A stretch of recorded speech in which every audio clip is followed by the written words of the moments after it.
정치 오늘 시작하겠습니다. 이혜훈 국민의힘 전 의원, 최재성 전 청와대 정무수석 오늘 나와주셨습니다. 안녕하십니까? 네, 안녕하세요. 안녕하십니까? 자, 윤석열 대통령 당선인 오늘 통이동 집무실에 첫 출근을 하고 본격적인 활동을 시작했는데요. 오늘 윤 당선인과 안철수 인수위원장 발언 듣고 대담 이어가도록 하겠습니다. 신속하게 정부 업무를 인수해서 새 정부의 국정 과제를 수립하고 국가 안보와 국민의 민생에 한치의 빈틈도 생기지 않도록 하겠습니다. 속도감 있게 일하는 정부로 업무 인수에 박차를 가해 줄 것을 당부드립니다. 당선인의 공약 기반 위에서 새 국정 과제들을 만들어 탄탄하고 촘촘하게 국정 청사진을 준비해 나가겠습니다. 반드시 국민을 위해 성공한 정부의 밑그림을 그려내겠습니다. 자, 인수위의 구체적 윤곽 잡혔습니다. 안철수 대표가 인수위원장을 맡았고 국민통합위원장의 김한길 그리고 지역균형발전위원장의 김병준 교수. 국민통합 메시지에 좀 방점을 뒀다 이렇게 언론들은 좀 분석을 하고 있는 것 같은데요. 우리 이혜원 의원께서는 어떻게 좀? 네, 이 삼각체제가 국민 통합의 어떻게 보면 완성형이라고 보입니다. 네. 왜냐하면 이제 안철수 인수위원장 자체가 국민의당에서 오신 분이에요. 네. 국민의힘 출신이 아니고. 네. 그다음에 이제 통합위원장으로 되신 김한길 전 의원 같은 경우는 민주당의 대표를 지내신 분이죠. 네. 그리고 지금 지역균형발전특위를 맡으신 김병준 위원장을 보면 노무현 정부에서 정책실장 부총리를 지내신 분이잖아요. 그러니까 어떻게 보면 국민의힘 인사들은 지금 이 삼각체제 안에 아무도 없어요. 어떻게 보면은 우리 밖에 있는 분들의 생각과 그 그립, 국민의 목소리를 그대로 담겠다라는 그런 이제 통합의 의미가 가장 방점이 있는 것 같고, 그 다음에 이제 전문성도 굉장히 중요하게 배치를 한 것 같아요.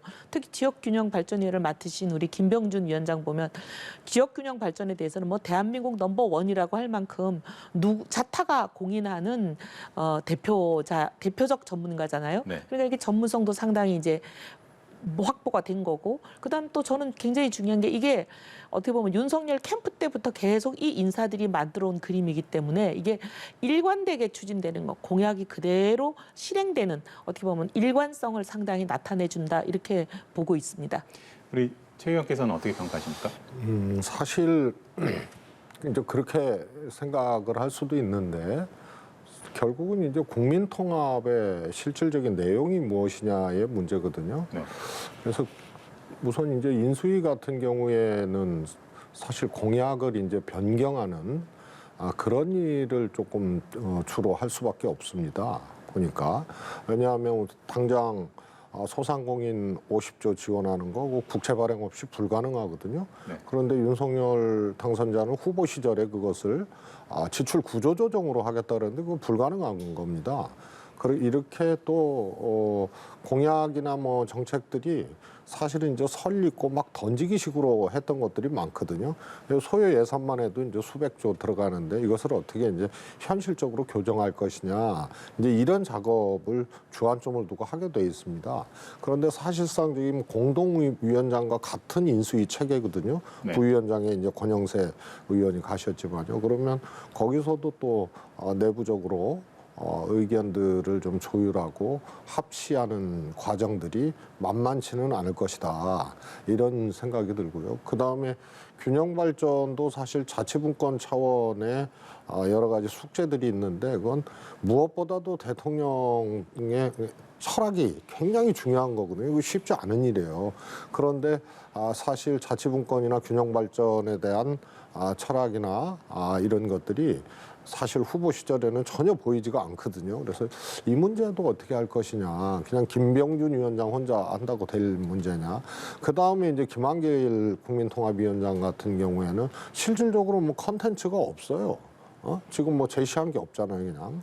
그래서 사람만 누구는 국민의당 출신, 민주당 출신, 참여정부 출신 뭐 이렇게 해서 사람만 이렇게 조합한다고 될 일은 아니다. 그래서 아마 국민통합위원회는 무슨 조직 하나 정도 이렇게 만들어 놓고 끝나는 것 아닌가 이런 이제 좀 걱정이 있습니다. 혹시 덧붙이실 말씀 있으실까요? 아니요, 그런 걱정이 이제 불식되도록 앞으로 지켜보시면 저런 걱정 안 하셔도 된다는 거 곧 확인하실 겁니다. 알겠습니다. 이어서 한번 좀 여쭤보면 그 윤석열 당선인이 민정수석실을 폐지하겠다 이거를 좀 공식화를 했습니다.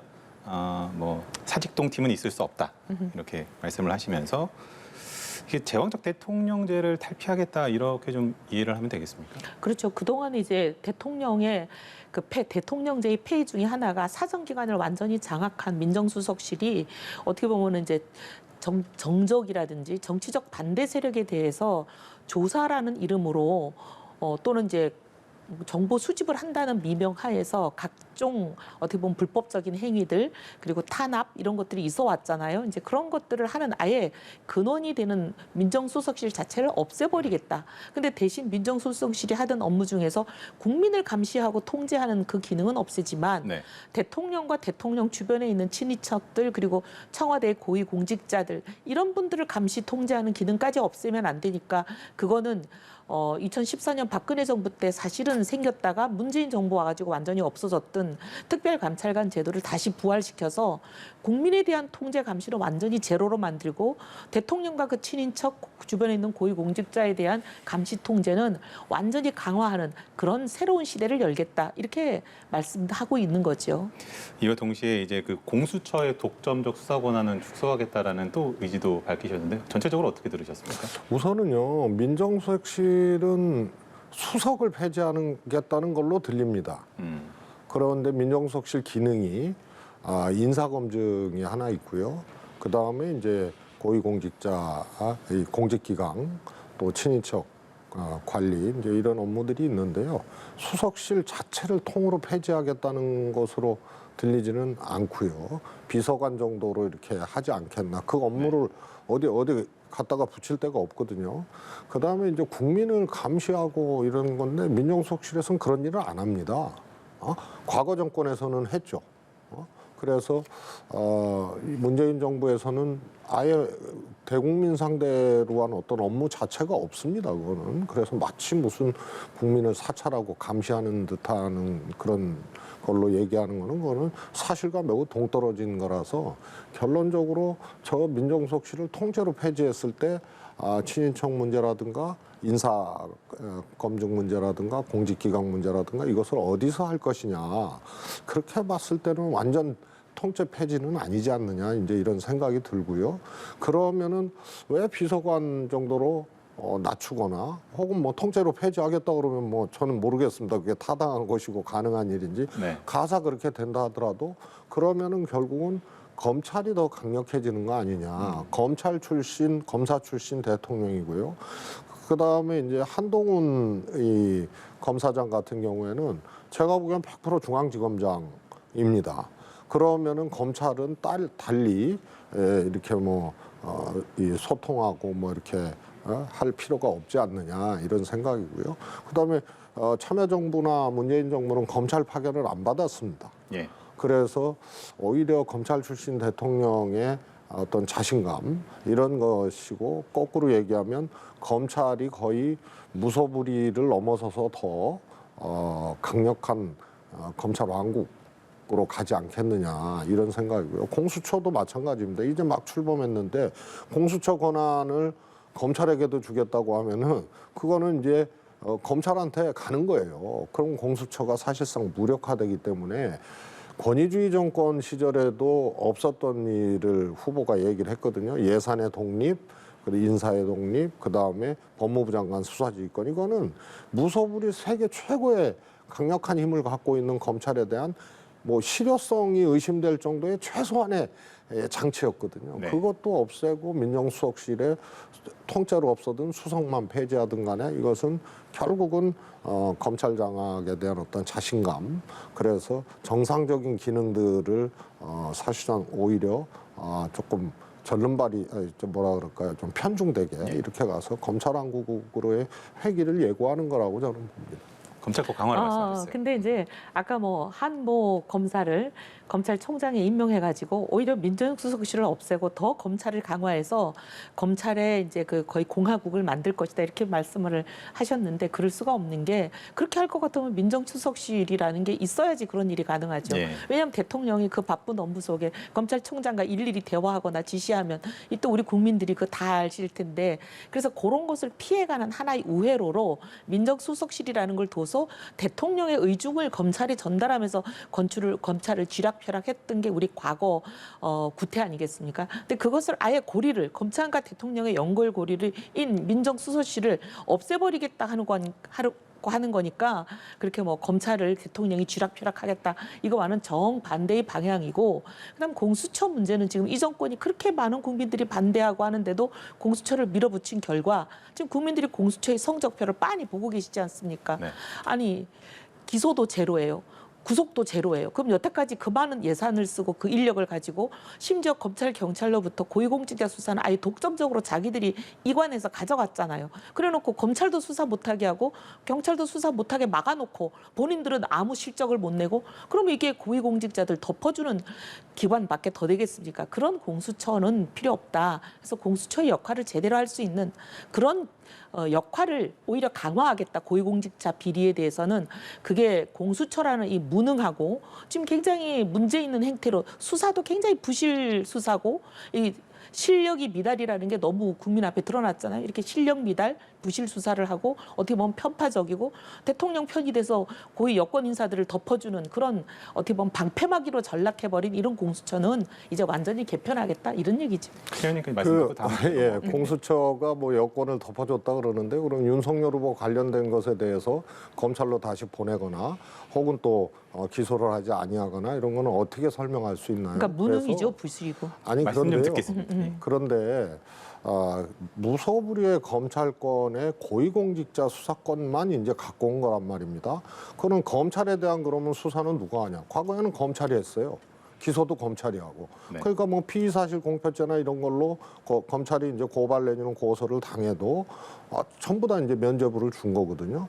그래서 아주 그냥 대형 사건, 국민 여론을 피해 나갈 수 없는 검사 자체의 뭐 비리라든가 부패 사건 이런 거 일부만 기소를 하고 처벌을 했거든요. 나머지는 그래서 검찰이 수사도 하고 기소도 하고 자신들의 문제도 검찰이 마음대로 쥐락펴락한 거죠. 그래서 국민들의 방어권이나 인권이 보장되지 못하고 또 본인들 마음대로 봐주고 싶은 사람은 또 봐주고 이런 것에 대해서 국민적 지적이 있어 왔기 때문에 고위공직자 수사만큼은 별도로 하자는 거였고 이것의 시원이 사실은 이회창 전 대표거든요. 그래서 이거는 여야 공이 주장해 왔던 것이다. 시대에 따라서 그 필요성의 핵심들이 조금 달랐던 것일 뿐이고요. 그 다음에 뭐 야당이 워낙 반대해가지고 자신들이 주장을 했었던 공수처인데도 반대를 해가지고 결국은 최소 단위의 규모로 출범을 한 겁니다. 그래서 오히려 더 보강을 해야 될 그런 필요성이 저는 있다고 보고요. 이 무소불위 검찰권을 처음으로 일부 고위공직자에 대한 것만 가져온 건데 이것이 안착되는 과정에는 굉장한 시간도 걸리고 이런 거고요. 대통령의 속도 조절론이라는 것도 결국은 국가수사총량을 훼손되지 않게 하려면 6대 범죄는 검찰에 남겨놓고 고위공직자만 갖고 와서 자기들끼리 그냥 짜고 치는 이 무소불위 검찰은 좀 피해가자 이제 이런 취지였고요. 그래서 속도 조절론도 안착 기간이 좀 필요하다는 거고요. 검경 수사 조정도 마찬가지입니다. 알겠습니다. 한마디만 좀 더 할게요. 지금 이제 대통령 당선인께서 하시겠다고 하는 거는 공수처법 24조를 폐지하겠다는 거예요. 24조는 뭐냐면 검찰, 경찰로부터 사건을 공수처로 이관을 요구를 해버리면 공수처가 요구를 해버리면 검찰, 경찰은 그 순간 모든 수사에서 손을 떼고 모든 자료를 넘겨야 되는. 그러니까 어떻게 보면은 정권의 호위무사가 될 수 있는 그런 폐해를 일으키는 독소 조항 아닙니까?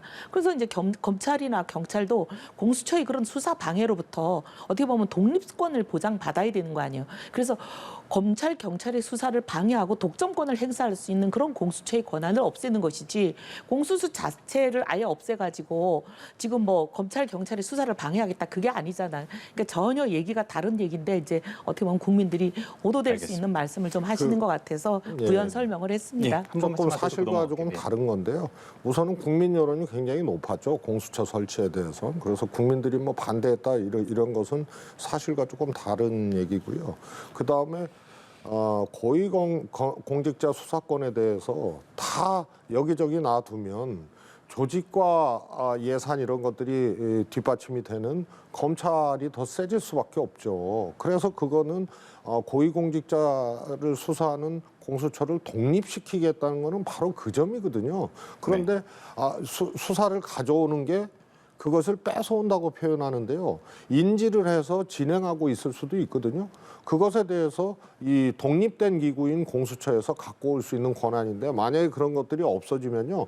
그냥 막강한 검찰에서 계속 하게 되는 겁니다. 그래서 이거는 사실상 설치 명분이나 이런 거하고 논리적으로 굉장히 이 충돌이 되는 그런 모순이라고 할 수밖에 잠깐 없습니다. 이거는 한마디 왜냐하면 똑같은 방어 네, 기회를 네, 주십시오. 네. 왜냐하면 말씀을 제가 이제 마지막 한 번 더 하면 기회가 균등해지는 거니까요. 알겠습니다. 국민 여론이 높았다 그러는데 검찰의 무소불위 그런 어떻게 보면 수사 행태를 견제해달라는 국민적 요구가 높았던 건 사실이고 그래서 공수처에 대한 국민적 요구가 있었던 건 사실이지만 지금 이 문정부가 만든 공수처법이라는 건 이건 괴물 공수처 어떻게 보면 부실 공수처 오히려 고위 권력의 여러 가지 영향력으로부터 독립되는 게 아니라 오히려 수사를 그냥 가로막아 버릴 수 있는 그런 권한을 주는 괴물 공수처이기 때문에 이거에 대한 국민적 여론은 반대가 많았다 그 말씀을 드린 거였는데 이걸 둔갑시켜서 말씀하셨습니다. 그렇지 않다는 거 말씀드리겠습니다. 알겠습니다. 이제 이 부분은 두 분이 이렇게 뜨거운 거 보니까 앞으로도 계속 논의가 계속 이루어지지 않을까라는 생각을 좀 해보고요.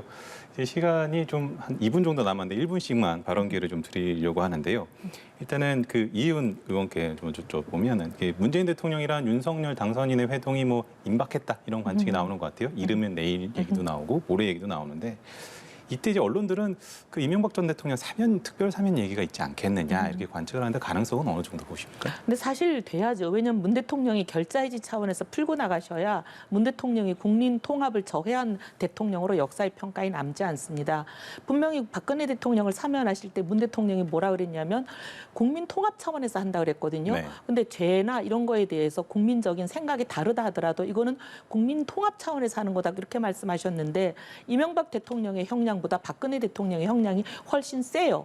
세단 얘기는 우리가 동의하든 동의하지 않든 사법부의 판단은 어쨌든 불법이나 처벌 수위가 그만큼 더 높다는 것인데 더 높은 분에 대해서는 국민 통합 차원에서 사면해놓고 지금 더 낮은 이명박 대통령에 대해서 사면을 하지 않는다면 이거는 문재인 대통령이 어떻게 보면 정치적인 고려에 의한 것이다. 이렇게 오해받을 수밖에 없기 때문에 본인이 결자 해지하고 나가셔야 된다. 이렇게 봅니다. 최 의원께서는 조금 다른 문제인데요. 이명박 대통령은 사실 자신의 주도하에 범법을 한 거거든요. 네. 그런데 박근혜 대통령 같은 경우는 소위 국정농단이라는 게 이제 비선 실세에 의해서 벌어진 거라서 조금 범죄의 형태는 조금 다르다. 이런 이제 국민적인 여론을 얘기를 한 거고요. 그래서 이명박 대통령 사면에 대해서는 국민들이 뭐 하라고 그렇게 여론이 높지도 않아요. 그래서 통합하고 저게 무슨 상관인가 이런 생각을 하게 되고요. 그다음에 당선자가 이제 곧 취임을 하잖아요. 그걸 문재인 현재 이제 이 2달 남은 대통령한테 사면해달라고 얘기를 하는 거는 그거는 제가 보기에는 어떻게 보면 본인이 이제 5월 9일부터는 이제 사면권이 있는데 그건 국민 통합 차원에서 하려면은 뭐 그게 맞는 논리인지는 모르겠습니다. 그거는 취임 후에 차기 대통령이 할 수 있는 문제를 굳이 이렇게 얘기를 하겠느냐 한다면 그거는 어떻게 보면은 조금 조금 짓궂은 일이라고 볼 수밖에 없습니다. DJ가 한 말씀 당선되자마자 YS가 전임 대통령으로서 후임 대통령인 DJ한테 전두환 노태우 전직 대통령의 사면을 요청했고 DJ는 그것을 받아들여서 국민 통합 차원에서 사면을 단행하셨거든요. 이게 전례가 없는 일도 아니고 네. 어떻게 보면은 이제 그게 상식에 국민의 상식선에서 순리처럼 무르르는 그런 방식이다라는 말씀을 드리고 그런 통합의 포인트가 있어요. 왜냐하면 DJ 대통령 자신을 과거 야당 시절에 사형 선고도 하고 또 이랬던 사람들 아닙니까? 그래서 가택연금도 하고 그래서 피해자이고 피해 당사자였던 김대중 대통령이 대통령에 취임하기 전에 이제 그런 것을 한 것은 저는 그건 국민 통합적 포인트들이 있다고 봅니다. 그런데 이명박 대통령 같은 경우에는 그건 이 정치인들 주장이지 그게 김대중 대통령의 경우하고는 완전히 다른 거죠. 알겠습니다. 문재인 대통령이 어떻게 보면 노무현 대통령의 그 자살 사건에 대한 일종의 정치 보복이라고 생각하는 많은 국민들이 있는 상황에서는 오히려 이것을 풀고 가시면 문 대통령이 더 역사에 좋은 평가를 받으실 것 같습니다. 한 번 더 들어야겠어요. 그건 새 대통령이 하시면 돼요. 알겠습니다. 이게 뭐 두 달 내에 당사자가 문 할지 대통령이니까. 다음에 네. 취임하시고 할지 어쨌든 대통령의 권한이기 때문에 어떻게 네. 진행이 될지는 좀 지켜보도록 하고요. 오늘 정치혼을 여기서 마무리를 하도록 하겠습니다. 두 분 수고하셨습니다. 감사합니다.